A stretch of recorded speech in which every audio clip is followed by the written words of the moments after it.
as you steel yourself for your final encounter against the Witness in Destiny 2 The Final Shape, you may want to put your Guardian through the ringer and attempt to solo the game's numerous dungeons. Here is every dungeon ranked by how hard it'll be to run without a Fireteam. The easiest of the bunch, also the oldest, Shattered Throne's mechanics are simple, enemy placement isn't cramped, and cover is easy to find. The biggest hurdle is this dungeon's lack of rally banner spots, so if you wipe, you're out of luck to restock your heavy ammo, and that can get frustrating. Like Shattered Throne, Pit of Heresy is one of the older dungeons introduced to Destiny 2 and is incredibly simple. This hive dungeon features lower enemy density compared to newer dungeons.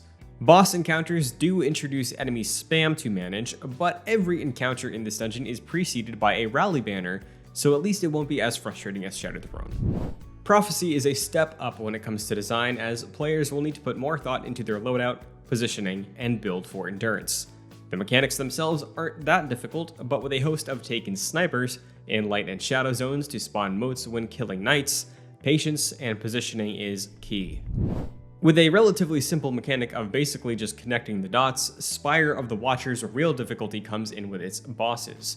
Both Akalos the Siren's Current and Persis the Primordial Ruin have their own quirks, with the former launching guardians off the map to their untimely death, and the latter a difficult-to-hit crit spot.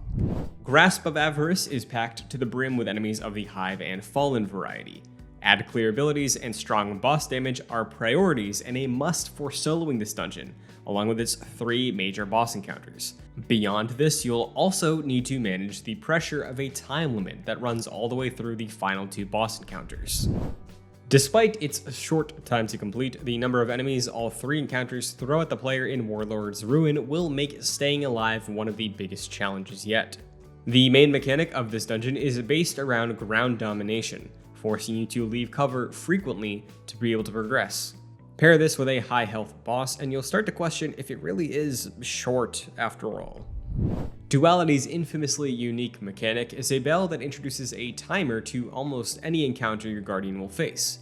In addition, these encounters are very close quartered and will see players facing Cabal phalanxes that can kill you or knock you into a wall in just one hit. Environmental deaths are aplenty here. The good thing is if you can manage to learn one encounter in this dungeon, all of the others are fairly similar.